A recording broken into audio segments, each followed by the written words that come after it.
Hello friends, it is Bess here from Life with Bess and welcome to the pattern tutorial for Wild Posie.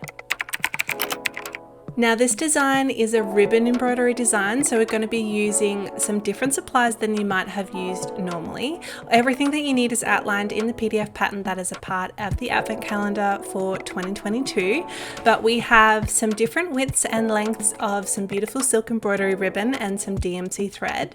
We have a 10cm hoop, a swatch of baby pink fabric, we'll need some needles of course, and then also optionally, if this is how you transfer your patterns, a heat friction pen, and then also a pair of embroidery scissors is very helpful as well. First things first, we're going to prepare our hoop ready to transfer our design. So if you have done embroidery before, you will know these steps really well, but we're just going to pop that fabric inside our 10cm hoop and pull that fabric nice and tight. This makes it a lot easier to stitch, means that your stitch tension is correct and makes everything a lot easier. And then you're just going to transfer your design onto the fabric. I like to use trace table, which locks my screen to the right size, and then also using my Pilot friction pen just to draw that onto the fabric as I am doing here.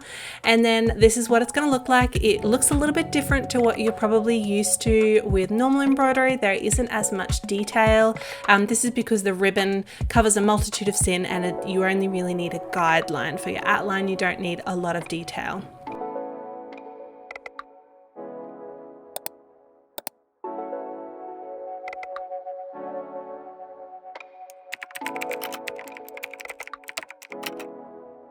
There is a couple of things that are different to preparing your silk ribbon than there is for just standard DMC thread. The ribbon comes in a couple of different widths, so this is the 3.5mm, and to prevent it from fraying and wearing on the silk ribbon as you're sewing, it's best to really cut it to 30cm lengths and just work with that length at a time. It just keeps that silk ribbon looking nice and fresh, and also it doesn't lose its volume.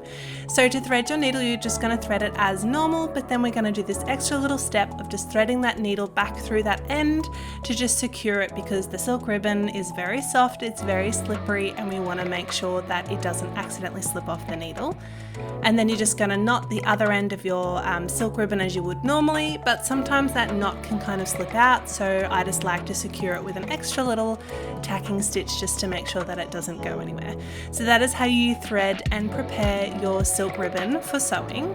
And then we're going to be using single strands of the DMC cotton. So I'm using a smaller embroidery needle for this, and we're just threading it as normal. I personally find when you're stitching with single strand that doing a quilter's knot at the end is the most efficient way to get a knot big enough that it doesn't just pull completely through the fabric. So that's just a really simple quilter's knot there. It's a really simple technique.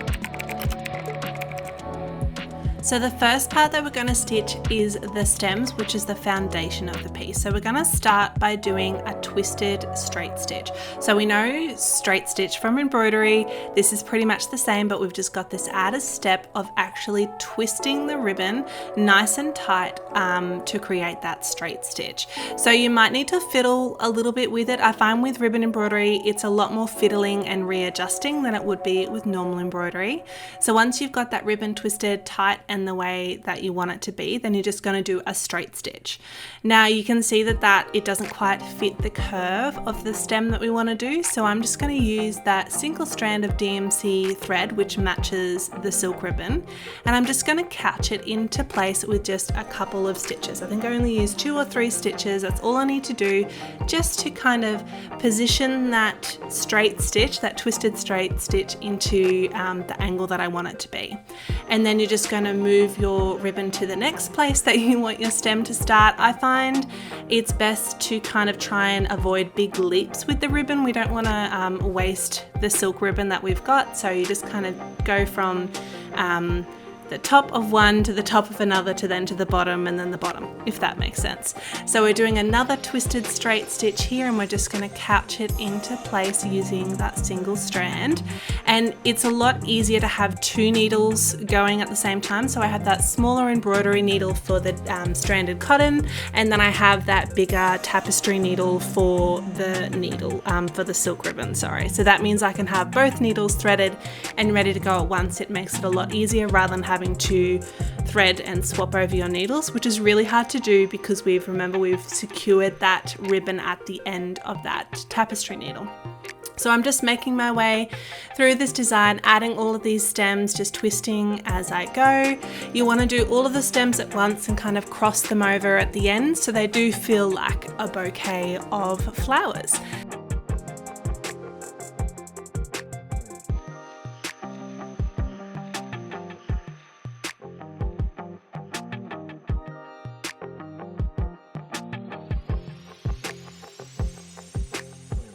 I've run out of ribbon there, so you can see I'm just about to knot off and finish my ribbon.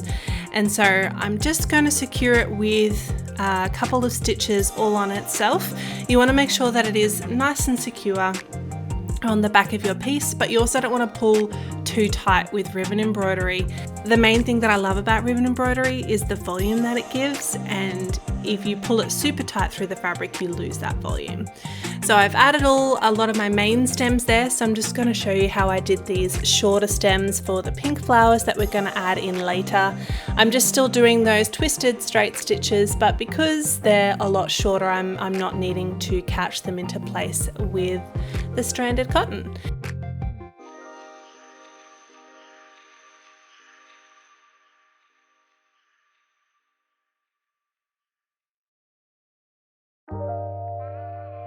So when you're doing the leaves, we're going to do a very specific ribbon embroidery stitch, which is called ribbon stitch. It's a very original name, I know.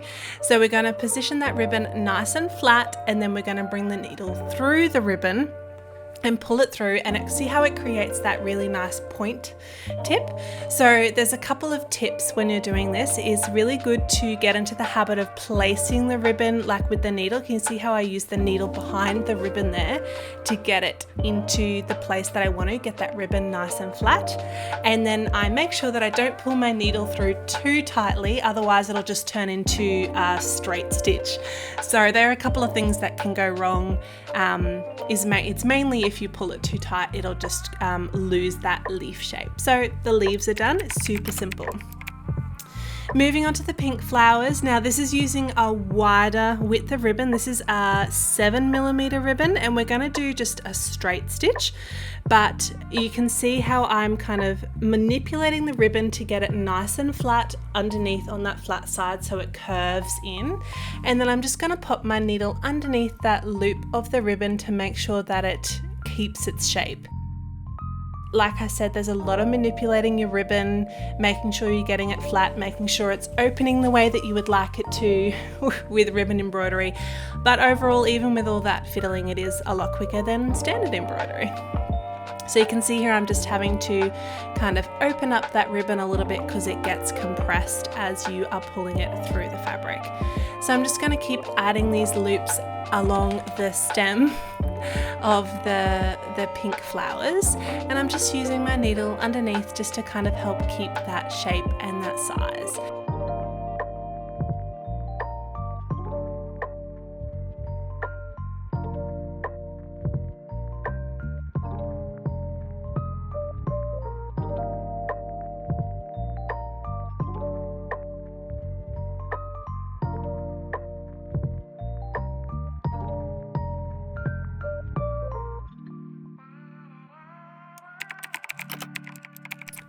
So now it is time to stitch the lavender. So we're going to be using the 2mm variegated ribbon. I am in love with this variegated ribbon. It gives such an amazing texture to a piece.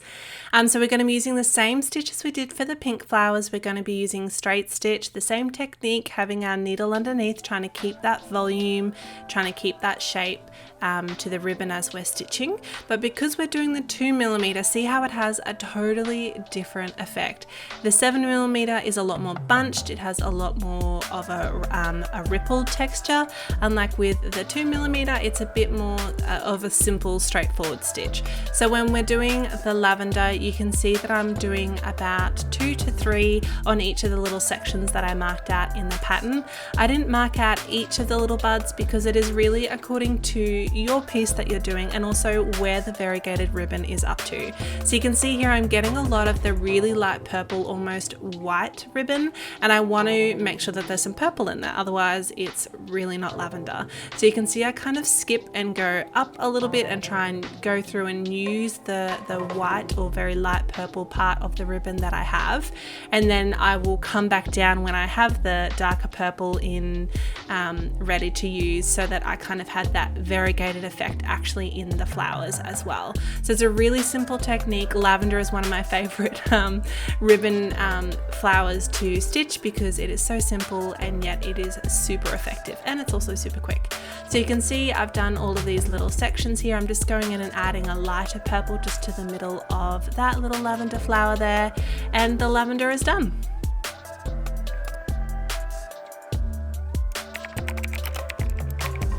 So the last main flower that we're going to be doing is these white daisies. Now you can see kind of what they look like halfway done with the ones that I've already done here. And you can kind of see in the ribbon that it's getting a little bit sad, and that's because I'm getting towards the end of my length. So that's a really good visual representation of why we make sure that our ribbon isn't too long when we're sewing with it. So you can see I'm just going to be doing these ribbon stitches for the petals, and you can see how I'm layering them. So I'm going to be doing the petals opposite each other. So I've done the one on the right, and then I've done directly across on the left, and then I'm going to make my way and do the other ones as well. This just means that your petals aren't layered sequentially on top of each other. They kind of have a bit of a randomness feel to them, which they would have if they were a flower in real life. Now this is the 7mm ribbon as well, so you will notice, because you are stitching so much over the same spot, that it gets a little bit tough to pull that ribbon through. So that is where a pair of long nose pliers are super helpful. This just makes it a lot easier to pull your ribbon through the fabric. Even though it's a pretty loose weave fabric, it still gets pretty tricky because you're also pulling it through a couple of layers of the silk ribbon. So I love my long nose pliers. They are a savior in situations like this, and I just use it to pull the ribbon through really gently. You can see that when I'm creating that petal, I'm leaving a little bit of a loop and a little bit of volume underneath and I'm using my needle to do that. That's how ribbon embroidery gets that really nice 3D effect really simply. So now that we've done all of the petals, it is time to add the center, and you can see I needed to use my pliers again. I'm just going to use the 6 strands of the yellow thread, and I'm going to create a French knot in the center, and I'll twist it 2 to 3 times just so that single French knot fills that whole center. I'm a really big fan of the single French knots rather than lots of French knots in the center. It just creates a really simple effect. You can see for this flower here, I've stitched the petals over the stem. So in normal embroidery, you probably would have stopped the stem and then restarted it on the other side of the flower. But with ribbon embroidery, you just go all the way through and you add your ribbon and your textures on top of it. So I just wanted to show that one is a little bit tricky, but you just place that French knot directly over the top of the stem.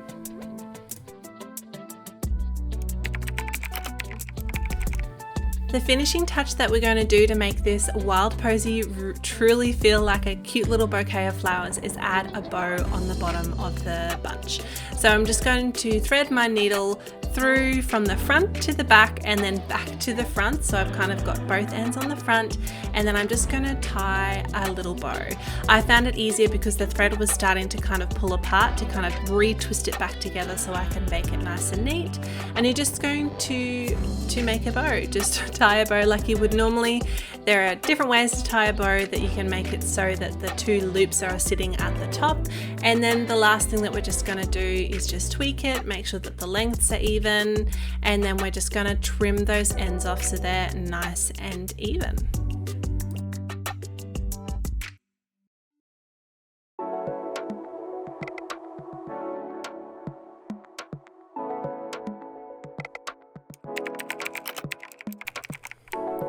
So the last couple of things that we have to do before we finish is obviously get rid of those pen markings. So because I use my Pilot heat friction pen, I just use my hair straightener and really quickly make those line markings disappear.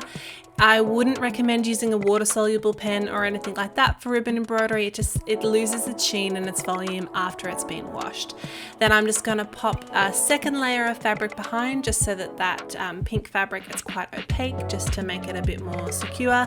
This is also how I like like to back my hoops as well. So at this point, you just back your hoop as normal, make sure that that fabric's nice and tight, it's in the center, and that is it. That is your first ribbon embroidery piece if you've never done it before. Thank you so much for joining me in this pattern tutorial. I hope this was helpful. If you have any questions, just pop them in the comments below. Thanks so much.